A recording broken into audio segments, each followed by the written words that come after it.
우리 주님의 은혜가 함께 있기를 원합니다. 여러분, 단계적 일상회복이 시작된 지 이제 열흘 되었습니다. 그렇죠? 오늘이 11월 11일 맞습니까? 네. 10일? 네, 10일이군요. 내일이 10일이. 예. 오랫동안 갈망하던 일상회복의 시점에 왔다고 할 수 있는데요. 여러분, 열흘간의 삶이 좀 어떠셨나요? 좀 숨통이 트이셨습니까? 아니면 이전과 크게 다르지 않은 삶을 살고 계십니까?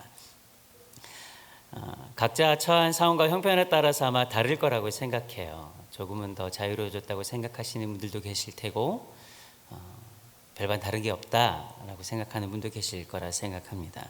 하지만 이전보다 조금 더 많은 분들이 자유롭게 예배에 참여할 수 있다는 것, 그것 한 가지는 참으로 좋습니다.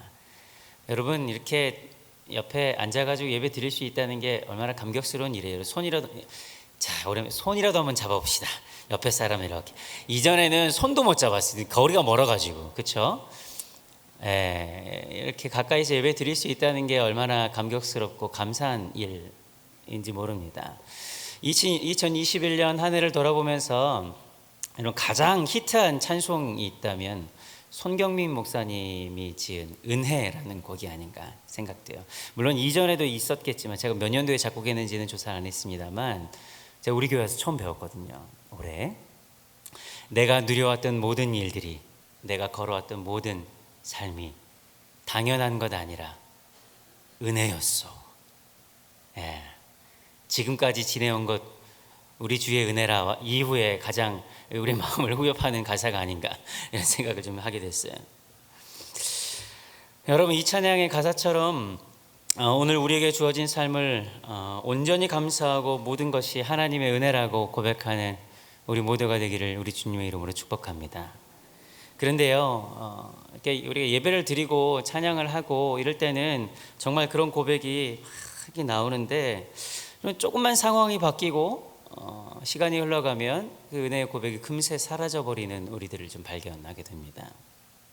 그럴 때면 우리가 이 코로나 지난 2년의 시간 동안 그렇게 혹독한 훈련을 받았는데 이 훈련이 말짱황은 아닌가, 이런 안타까운 마음이 들어요. 코로나 이전으로 돌아가면서 우리의 믿음도 코로나 이전으로 돌아가 버리면 어떡하나 하는 안타까운 마음이 듭니다. 우리가 코로나 이전의 일상을 회복해도 이전과 같이 답답한 마음, 또 공허함, 해결하지 못하는 과제가 우리에게 놓여 있는 것 같아서 여전히 우리의 마음에 좀 답답한 마음이 있습니다. 불안한 마음이 엄습해 옵니다. 우리의 삶을 돌아보면 우리는 첨단의 시대를 살아가죠. 그런 우리에게 장밋빛 미래가 펼쳐지는 것이 아니라 시간이 지날수록 암담하고 막막한 현실, 또 치열한 전쟁터 같은 삶을 살아간다는 것을 확인합니다. 그런 삶 속에서 우리가 좀 벗어나려고 몸부림을 쳐도, 또 발버둥을 쳐도 고단함만 있을 뿐이지 별다른 진전이 없는 것 같아서 답답한 마음을 안고 살아가요. 여러분, 왜 그럴까요? 아무리 열심히 살고 발버둥 쳐도 돌아보면 공허하고 헛헛한 마음만, 허전한 마음, 또 두려움과 공포 앞에서 서게 되는 우리의 모습을 발견하게 되는 이유는 무엇일까요? 그런 와중에, 그런데 성경은 우리가 오늘 고백했던 것처럼 여호와는 나의 목자시니 내게 부족함이 없다고 고백하거든요. 이게 내 상황과 이 성경의 고백, 그리고 그 성경의 본문을 읽어가는 내 자아가 분리되어 있는 것 같아요. 과연 여호와는 나의 목자시니 내게 부족함이 없으리로다, 그가 나를 푸른 풀밭에 누이시며 쉴 만한 물가로 인도하신다는 이 고백이 과연 나와 얼마나 관계 있는 고백인가? 여러분에게는 이 고백이 어떻게 다가오십니까? 저는 이것이 오늘 우리의 고민이라고 생각해요. 어떻게 하면 이 다윗이 했던 이 고백이 우리의 고백이 될 수 있을까? 코로나를 지나가고 이제 새로운 뉴 노멀의 시대를 살아가면서 맞이하면서 우리가 갖는 고민이 바로 여기에 있지 않습니까? 성경은 깨져버린 하나님과 사람 사이의 관계를 이어져가는 하나님의 거대한 이야기예요. 거대한 서사입니다. 편지라고 하기도 하죠. 이스라엘 백성을 통해서 온 인류를 구원하시고자 하시는 하나님의 의도가 성경 안에는 그대로 담겨 있습니다. 이스라엘 백성을 구원하시고자 하시는 그 뜻은 온 인류를 대변합니다. 그 안에는 하나님과 사람 사이의 관계, 처음 창조하셨을 때 설계하셨던 하나님과 사람 사이의 관계를 우리에게 알려줘요. 근데 곳곳에 여러 가지 비유로 하나님과 사람 사이에 회복될 관계에 대해서 비유적으로 말씀하시는데요. 신랑과 신부로, 종과 주인으로 여러 가지 관계로 말하는데, 오늘 말씀은 하나님과 우리의 관계를 양과 목자를 통해서 비유적으로 설명합니다. 왜일까요? 왜 성경, 특별히 오늘 시편은 곳곳에 사실은 에스겔, 예레미야, 예수님께서도 이스라엘 백성과 하나님, 그리고 온 인류와 하나님 사이의 관계를 양과 목자로 해설하는데 왜 그러실까요? 사실 이 말씀을 이스라엘 백성들에게 던질 때는 이스라엘 백성들은 양과 목자의 관계를 누구보다도 잘 알고 있기 때문에 특별한 설명을 할 필요는 없습니다. 그러나 우리에게는 좀 설명이 필요해요. 양은 어찌 보면 우리 사람과 너무나도 닮아 있습니다. 양은 굉장히 연약합니다.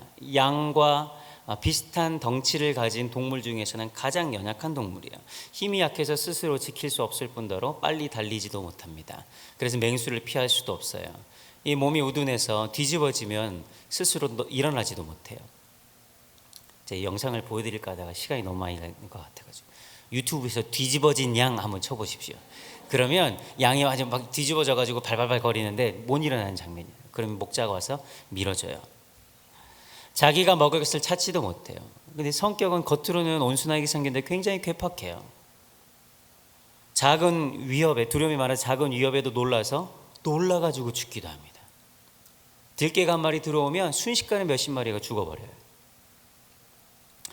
양은 절제하지도 못해요. 그러니까 목자가 없으면 살 수도 없고, 목자로부터의 이탈은 곧 죽음을 의미합니다. 양들은 다른 가축들보다도 더 많은 주의와 섬세한 보살핌이 필요한 존재가 바로 양이에요. 이 양의 이런 특징은 결국 사람과 비슷합니다. 여러분, 사람은 어때요? 강한 것 같지만 가장 연약한 존재가 사람입니다. 자기 스스로의 삶을 스스로 지켜갈 수 없는 존재, 한 치 앞도 내다볼 수 없는 존재, 똑똑한 체하지만 자기 제살 깎아먹는 일을 서슴없이 하는 존재가 바로 사람들이에요. 열심히 살아도 허전함과 공허함과 공포와 두려움을 되뇌이는 존재가 바로 사람입니다. 바로 우리들이에요. 작은 바이러스 하나 어쩌지 못해서 그냥 지나가기를 기다릴 수밖에 없는 존재. 그러니 양들에게 목자가 필수적인 것처럼 사람들에게도 선한 목자가 필수입니다. 여러분, 양들의 삶은 어떠한 목자를 만나느냐에 따라서 그의 삶은 극명하게 달라집니다. 선한 목자, 순전한 주인을 만난 양은 살찌게 되고 편안하게 되고 안전하게 되지만, 쉴 곳을 얻게 되고 편안하게 되지만, 삭꾼을 만난 양은 돌봄을 받지 못해 파리하게 되고 생명의 위협을 당하게 됩니다. 맹수에게 물려갈 위협을 당하게 되는 거죠. 또 해충과 배고픔과 추위에 노출됩니다. 여러분, 이처럼 사람도 마찬가지예요. 그들의 인생은 그들의 목자가 누가 되느냐에 따라 인생이 달라지게 되어 있습니다. 사랑하는 여러분, 우리의 인생의 목자가 누구냐에 따라 우리의 삶이 달라집니다. 그래서 예수님은 인생들을 향해서 이렇게 말씀하세요. 예수께서 이르시되 내가 곧 길이요 진리요 생명이니 나로 말미암지 않고는 아버지께로 올 자가 없느니라. 그러나 삭꾼을 만나면요, 그 인생에는 미래가 없는 거예요. 소망이 없어요. 그렇다면 선한 목자는 어떤 존재입니까? 성경에서 우리에게 말씀하시는 것은 양들을 위해서 목숨을 버리는 존재가 바로 선한 목자라는 거예요. 목숨을 버린다는 것은 양들을 위해서 자신의 삶의 모든 초점이, 자신의 삶의 모든 우선순위가 먼저 양들에게 맞추어져 있다는 거예요. 늦은 밤 잠을 자지 않고요, 자기가 먹을 것보다 양들이 먹을 것을 먼저 찾아가는 존재예요. 양들에게 끊임없는 관심과 애정을 쏟아서 수많은 양들을 다 구별할 수 있고 그들의 이름을 알아낼 수 있는, 그가 바로 선한 목자이죠. 선한 목자의 유일한 목적은 뭡니까? 양들로 하여금 생명을 얻게 하고 더욱 풍성히 얻게 하는 것이 이 선한 목자의 특징이에요. 선한 목자의 유일한 목적인 거예요. 그런데 예수님께서는 자신을 선한 목자라고 소개하시잖아요. 요한복음 10장 11절 말씀 함께 있습니다. 시작.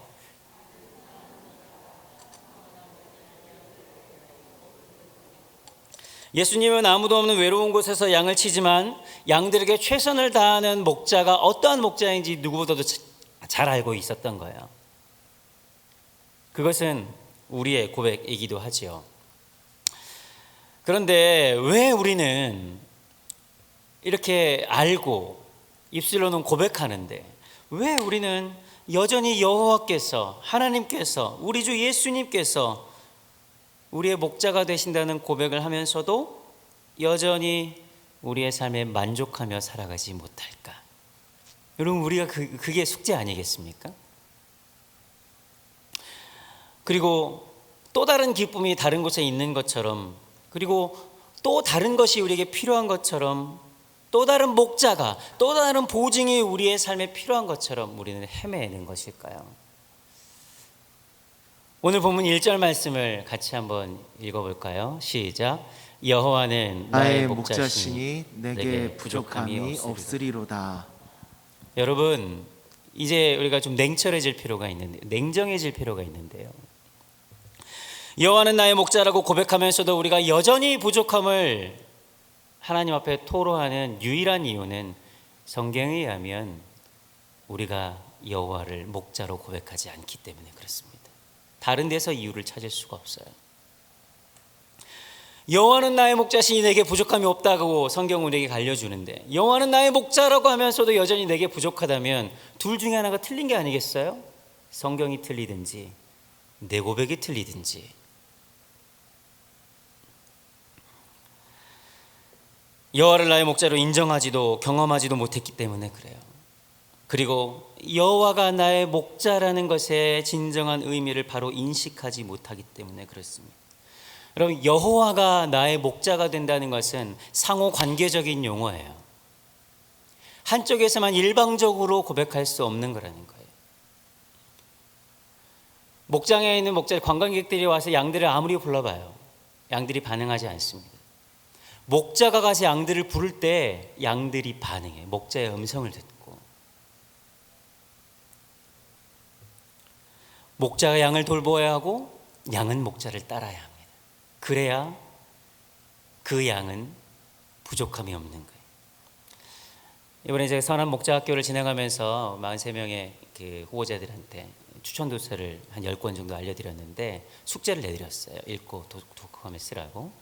그 중에 가장 많은 그 분들이 이 필립 켈러라는 사람이 쓴 양과 목자라는 책을 읽으셨어요.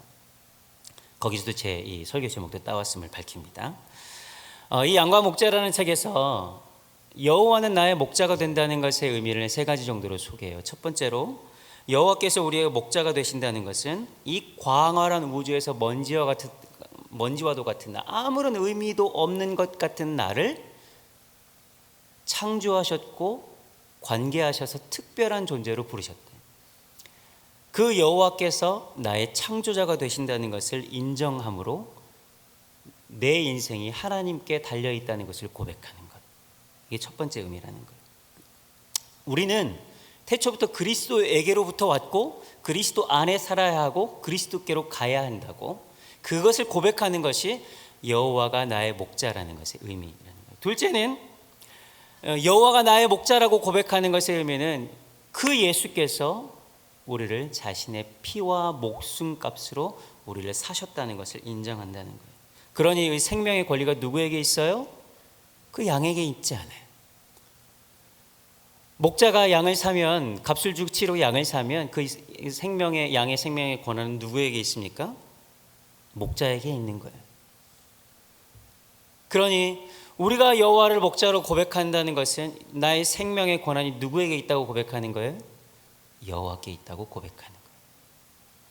셋째, 여호와 하나님은, 그런데 그 여호와 하나님이 우리의 목자가 되신다는 것은 그리스도께서 성령으로 우리를 친히 감찰하시고 날마다 동행해 주신다는 거예요.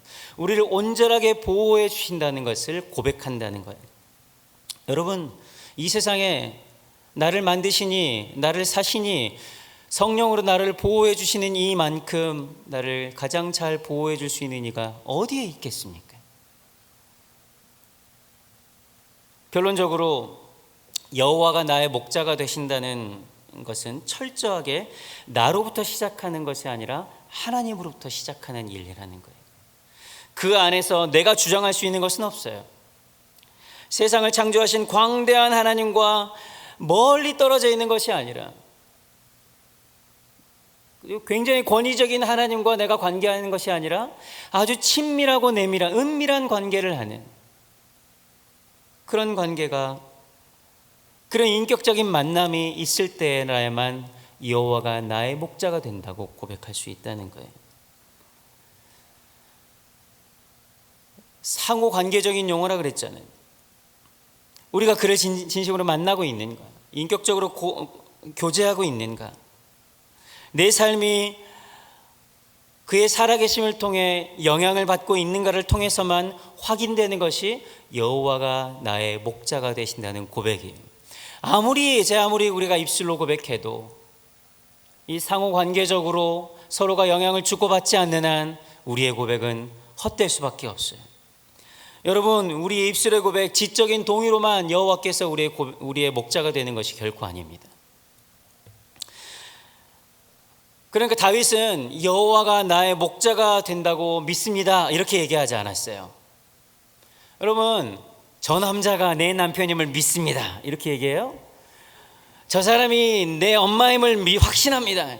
아니에요. 이 상호 관계적인 것은 저 사람이 내 남편이에요, 저 사람이 내 엄마예요, 이렇게 고백. 왜요? 이거는 너무나도 친밀하고 너무나도 개인적이고 은밀한 고백이기 때문에 내가 그것을 따로 믿을 필요가 없는 거예요. 그냥 그런 거예요. 어떻게 해요? 개인적인 관계들로, 아주 친밀한 관계로 영향을 주고받음으로. 그러나 언제 관계가 깨집니까? 그 친밀함이 사라질 때. 법적으로는 하나일지 몰라도 남남이 되는 거예요. 사랑하는 여러분, 선한 목자는 양들을 위해서 목숨을 바칩니다. 그런데 양인 우리는 순전히 정함이 없는 생각, 그러니까 요동하는 생각에서 비롯된 변덕스러운 삶을 포기하지 않으려 해요. 여호와께서는 이미 우리를 위해서 목숨을 바치셨는데 우리는 상관없이 살아간다는 거예요. 그렇게 살아가는 존재들은 여호와가 나의 목자라는 고백을 하지 않는 거예요. 선한 목자의 인도함을 받는 것보다 자신의 생각대로 살아가는 것이 훨씬 현실적이고 생산적이고 자유롭고 유익한 삶이라고 생각하고 있는 한 여호와는 나의 목자라고 고백하는 것이 아무런 소용이 없는 거죠. 왜? 진짜 그렇게 고백하는 게 아니기 때문에. 여호와가 나의 목자라는 것은 다시 한번 말씀드리지만 상호 관계적인 용어라고 그랬습니다. 그런데 예수님께서는 선한 목자가 되셔서 목숨을 버리셨으나 우리는 변덕스러운 삶을 여전히 살아가고 있다면 이게 일방적인 관계이기 때문에 그 고백이 내 개인적이고 친밀한 고백이 전혀 되지 않는다는 거예요. 그러니 입술로는 여호와는 나의 목자라고 고백하면서도 어떻게든 자신의 어리석고 변덕스러운 생활을 포기하는 대가를 치르지 않고 그분의 돌보심과 그분이 주는 유익을 주기를 바라지만, 유익을 즐길 수 있기를 바라지만 사실 이전의 삶을 포기하지 않고는요 그리스도 안에 있는 풍성함을 결코 누릴 수 없습니다. 그럴 수 없어요. 100번 깨놨다 해도 그럴 수 없어요.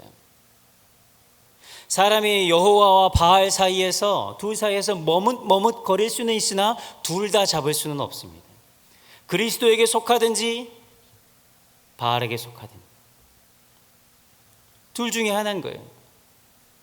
재물과 하나님을 겸하여 섬길 수 없다고 예수님께서 우리에게 말씀하신 이유가 바로 그것입니다. 예수님은 이것을 나를 따르려거든 자기 십자가를 지고 나를 따르라고 말씀하신 거예요. 아까 소개했던 필립 켈러의 양과 목자를 보면 이 필립 켈러라는 사람은 8년 동안 자기가 목자로서의 삶을 살아가요. 농업과학자거든요. 목자의 삶을 살아가면서 이 목자와의 관계를 깊이 경험합니다. 목자와 양과의 관계를.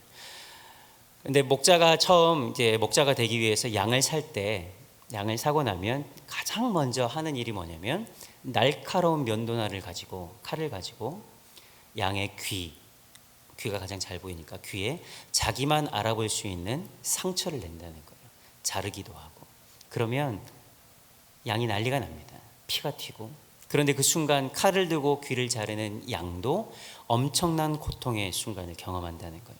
여러분, 이 고통의 순간을 서로가 통과하고 날 때 이 양과 목자는 이제 특별한 관계가 돼요. 멀리 있어도 그 양이 누구의 양인지 목자는 알아보게 되는 거예요. 이 양은 목자가 멀리서 음성만 들려주어도 고개를 숙이고 있다가도 목자가 어디에 나타나는지 알게 되는 특별한 관계가 된다는 거예요. 이 표식, 양에게 있는 이 주인의 표식이야말로 양과 목자의 특별한 관계를 의미해요. 그런데 사랑하는 여러분, 우리들의 삶 가운데 예수 그리스도의 흔적이 있습니까? 예수 그리스도의 표식이 우리의 삶 가운데 여전히 남아 있습니까? 다윗은 오늘 시편을 고백하면서 여호와 하나님, 온 세상을 창조하신 광대하신 하나님을 매우 개인적이고 친밀한 관계로 고백하고 있어요. 여러분, 우리에게 그런 고백이 있어야 돼요. 예수의 흔적이 있는 그 고백. 그 고백에 이어서 우리의 삶에 그리스도의 표식이 나타나는 삶으로 우리의 삶이 바뀌어 갈 때 여호와가 나의 목자라는 고백이 진짜가 되는 거예요. 그때 비로소 양과 목자의 관계가 형성되는 거죠. 우리의 삶에 예수를 따르는 시도와 표식이 나타나지 않으면, 그래서 아주 개인적이고 내밀한 관계를 하나님과 형성하지 않으면 우리의 고백은 모래 위에 지은 집처럼 바람이 불고 창수가 나고 비가 내리면 흔들려 버리는, 무너져 버리는 사상누광에 불과하게 되는 거예요. 여전히 하나님 없이도 살 수 있다는 생각을 마음 한켠에 품은 채 마치 복권을 긁는 것처럼 뭐 되면은 감사하고 안 돼도 어쩔 수 없고 그런 식으로 신앙생활하는 거예요. 여러분, 이 세상에서 여러분 하나님 없이 살 수 있습니까? 제일 용감한 사람은 하나님 없이 살 수 있다고 생각하는 사람 만날 때면 제가 섬뜩해요. 저 사람 어떻게 살려고 그러나. 이는 여호와가 나의 목자가 되신다는 사실을 개인적인 경험과 특별한 관계 안으로 받아들이지 않는 사람이에요. 마치 복권 긁는 것처럼 말이죠. 어쩌다 운이 좋아서 교회 열심히 다니다가 내가 은혜 얻으면 감사하고, 아니면 사람들 만나러 다니니까 그것도 괜찮고. 사랑하는 여러분, 하나님과 관계를 맺어갈 때 내 감각을 의지해서는 안 됩니다. 선하신 하나님이 그 누구보다도 나를 잘 아신다는 그 사실을 신뢰해야만 해요. 요한복음 10장 14절에서 15절 함께 읽겠습니다. 시작. 나는 선한 목자라. 나는 내 양을 알고 양도 나를 아는 것이 아버지께서 나를 아시고 내가 아버지를 아는 것 같으니 나는 양을 위하여 목숨을 버리노라. 여러분, 중간에도 말씀드렸지만 이 양과 목자의 관계는 나로부터, 사람으로부터 시작하는 것이 아니라 하나님께서 우리로 하여금 하나님을 목자로 부르도록 허락하셨다는 데 의미가 있습니다. 내가 양이 막 목자를 찾아서 헤매는 게 아니라 목자께서 우리를 구원하셔서 우리를 선택하시고 우리의 죽으심으로 목자로 부를 수 있도록 허락하셨다는 데 있어요. 여러분, 이것을 신뢰해야 돼요. 나의 어떠함이 아니라 하나님을 신뢰함으로 우리의 삶을 변화시켜가는 근거를 삼아야 한다는 것이죠. 이것을 신뢰하는 저 여러분 되었으면 좋겠습니다. 우리 오늘 본문 1절 말씀을 다시 한번 좀 읽었으면 좋겠는데요. 시작. 여호와는 나의 목자시니 내게 부족함이 없으리로다. 여러분, 이상에서 지금까지 이 양과 목자를 통해서 우리와 하나님 사이가 어떠해야 되는지 살펴보았는데, 이상에 살펴본 바와 같이 다윗에게 있어서 여호와가 목자가 되심으로 부족함이 없다는 것은 어떤 재료가 내 삶에 풍부해졌다는 것을 의미하는 것이 아니라 관계의 문제라는 것을 우리는 알게 되었습니다. 그렇죠? 여러분, 다윗은 물질의 풍요로움, 우리 육신의 강건함 여부로 그가 부족함이 있다 없다 말하지 않았어요. 여러분, 만약에 다윗의 입장에서 우리가 본다면, 이 고백을 물질의 풍요로움과 성공의 관점에서만 바라본다면 다윗의 고백이 꼭 이치에 맞지 않는다는 것을 우리는 쉽게 발견할 수 있습니다. 다윗은 어떤 삶을 살았어요? 억울한 누명을 썼어요. 20년 가까운 시간을 쫓겨다녔어요. 자신의 것을 다 빼앗겼고요. 죽음의 위협을 당했고 모욕을 당했어요. 사람들에게 괄시받았고 죽을 위협을 당했고 왕 위로 인해서 자기가 왕이라는 이유 때문에 아들을 잃었어요. 그것도 둘이나. 다윗과 같은 인생을 저한테 살겠느냐고 하면 저 못 살겠어요. 여러분, 어떻게 아들을 둘이나, 어떻게 그 억울하게 살 수 있겠어요? 여러분, 그런데 그 다윗이 여호와가 나의 목자가 되심으로 부족함이 없다고 고백하고 있다는 거예요. 여러분, 이 다윗은 자신이 어떤 왕이 됐다는 이 성공한 인생이라는 것 때문에 부족함이 없다고 고백하는 것이 아니라는 것이 지금 자명한 거예요. 그러므로 부족함이 없다는 다윗의 고백을 목자의 보살핌 아래에 있는 양은 어떤 어려움도 당하지 않는 것이다, 모자람도 없다, 그렇게 이해해서는 안 돼요. 오히려 여러분, 특별히 하나님의 사랑을 받는 사람은 부나 물질적인 혜택에 있어서 부족함을 경험하도록 오히려 부르심을 받았다고 인정하는 것, 그럴 위치에 우리가 처할 수밖에 없다는 것을 인정하는 것, 여러분, 그것이 우리의 고백이어야 합니다. 오히려 고난의 과정을 허락하셔서, 어려움의 과정을 허락하셔서 그 고난이, 어려움이 그리스도 안에 있는 풍성함과 평안과 안전을 결코 해할 수 없다고, 결코 흔들 수 없다는 고백을 하도록 우리를 초청하셨다. 그것을 우리가 믿는 거예요. 그것을 신뢰하는 거예요. 사람들은 착각해요. 물질적으로 형통하면, 일이 성공하면, 건강을 회복하면, 아파트 청약에 당첨돼가지고 수억을 한꺼번에 벌면 그것이 우리의 삶에 하나님이 복을 허락하신 것이라고 착각하죠. 하나님이 나한테 복을 주는 증거다. 예수 안 믿는 사람들이 청약에 당첨되면 뭐라고 할 거예요? 그럼 어떻게? 예수 믿는 사람들이 아프면 어떻게 할 거예요? 그거는 예수 믿는 사람들이 이혼하고 예수 믿는 사람이 사업에 실패하면 그때는 여러분 뭐라고 말씀하실 거예요? 그게 아니라는 거예요. 여러분, 그 착각이에요. 착각. 내 착각. 요한계시록 3장 17절 말씀 함께 보겠습니다. 시작. 네가 말하기를 나는 부자라 부요하여 부족한 것이 없다 하나 내 곤고한 것과 가련한 것과 가난한 것과 눈 먼 것과 벌거벗은 것을 알지 못하는도다.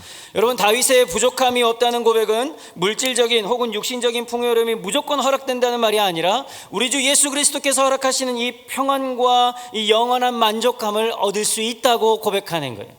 어디 안에서요? 여호와가 나의 목자가 되시는 고백 안에서. 만족은 누구에게 주어지는 것입니까? 자신의 인생을 하나님의 손에 맡긴 이에게 주어지는 증표입니다. 사람에 대한 만족 역시 그렇습니다. 하나님이 내게 허락하신 사람이라는 고백이 있으면 그 사람에 대해서 만족하게 돼. 근데 내가 선택한 사람이라고, 내가 선택한 거라고, 그래서 만족하다고 고백하면 조금 지나고 상황이 변하면 그것은 불만으로 변하게 되어 있어요. 내 결정에 내 만족에 기반을 두면 언제나 상황이 변하게 되고 가변적인 상황 안에서 우리의 생각은 변할 수밖에 없습니다. 그리고 그 만족은 사라져버려요. 아이러니하게도 여호와를 목자로 삼지 않은 인생은 지속적으로 안전을 추구합니다. 하지만 불안하고 부족하여서 더 많은 것을 탐하고 욕심을 내게 돼 있어요. 오히려 그 결과 안정을 누리지 못하고 영혼의 만족은 얻지 못하게 됩니다. 선하신 우리 주님께서 우리의 삶을 관리하시고 보호하실 때 참 안식과 평안을 누릴 수 있어요. 이처럼 이런 주인을 모시고 살고 있음에도 우리 그리스도인 중에 일부는 지속적으로 울타리 저편에 있는 풀이 더 푸르고 맛이 있을 것 같아서 이 울타리 밖을 막 호시탐탐 넘어가려고 그래요. 현재 주어진 상황을 만족하지 모르고 새로운 만족을 찾아 헤매죠. 여러분, 그것의 전제는 뭔지 아세요? 그것의 전제는 쾌락이에요. 쾌락. 우리에게 기쁨을 주는 것이 선하다는 생각. 하지만 울타리 밖에 있는 쾌락은 별것 없습니다. 여러분, 인간의 자기 파괴적인 쾌락은 그 고민은 아주 섬뜩할 정도인데 망할 것을 알면서도 그것이 쾌락을 조금만 준다 그러면 쫓아가는 게 인간입니다. 도박, 마약 중독, 불륜, 음행, 담배, 술, 운동, 강하게 앞에 나와서 뒤에는 아닌 것 같지만 과식, 무분별한 취식, 여러분, 돈을 사랑함.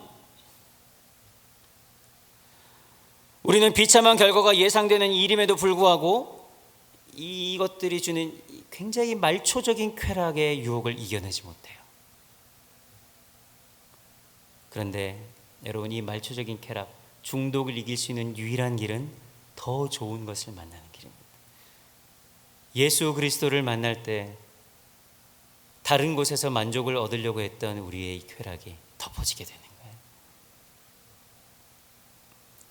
진정한 안식은 어디에 있습니까? 여호와께서 우리의 목자가 되실 때만 우리의 인생 가운데 진정한 안식이 있습니다. 2절 말씀 함께 읽겠습니다. 시작. 푸른 풀밭에 누이시며 쉴 만한 물가로 인도하시는도다. 여러분, 양은 한 가지 특징이 더 있는데요. 안전이 확보되고 무리 사이의 불화가 해결되고 해충으로부터 자유롭고 배부르게 꼴을 먹어야만 자리에 누워요. 이 두려움이 있고 불화가 있고 해충의 위협이 있고 이러면 절대 눕지 않는데요. 이 조건을 누가 만들 수 있습니까? 목자만이 유일하게 만들 수 있는 거예요. 목자만이. 양의 묘한 습성이지만 사람도 그렇습니다. 이 두려움에서 자유롭지 않으면, 이 근심에서 벗어나지 않으면 우리는 잠을 잘 수 없어요. 그것이 사람의 힘으로 어찌할 수 없는 상황에 우리를 평안케 하시는 하나님은 유일하게 하나님밖에 없다는 고백이에요. 내가 평안히 눕기도 하고 자기도 하리니 나를 안전하게 살게 하시는 이는 오직 여호와이시니이다. 그러니 우리는 하나님과 특별한 관계를 형성해야만 합니다. 그래야만 우리가 쉴 만한 물과 푸른 풀밭에 누일 수 있게 되는 거예요. 말씀을 마무리하겠습니다. 말씀을 준비하면서 나태주 시인의 내가 사랑하는 계절이라는 시를 보게 되었어요. 좀 긴 시인데요. 제가 읽어드릴게요. 내가 제일로 좋아하는 달은 11월이다. 더 여유 있게 잡는다면 11월에서 12월 중순까지다. 이렇게입니다. 아니다. 황토 흙 속에는 끼니 대신으로 어머니가 무쇠솥에 찌는 고구마의 구수한 내음새 아스물의 아지랑이가 스며 있다. 내가 제일로 좋아하는 계절은 낙엽져 나무 밑둥까지 드러나 보이는 늦가을부터 초겨울까지다. 그 솔직함과 청결함과 겸허를 못 견디게 사랑하는 것이다. 저는 이 시를 보면서 사실은 저를 생각했는데요. 저는 제가 가장 싫어하는 계절이 11월이었습니다. 너무 싫어요. 이 11월에 그 초저녁 같은 빛이 사라지는 어슴푸레한 이 음산한 기운, 남은 낙엽이 다 떨어져가지고 이제 겨울에 추워, 너무 겨울도 아니고 가을도 아니고 이게 어중간한 이 사이에 껴있는 기분.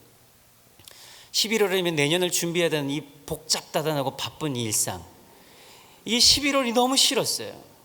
그런데요, 10년 전부터 11월이 제게는 가장 특별하고 좋은 시간이 되었어요. 왜냐하면 제 사랑하는 두 아들 녀석의 생일이 11월에 있기 때문에 그래요. 저와 개인적으로 특별한 관계를 맺어지면 그 존재가 특별하게 되는 겁니다.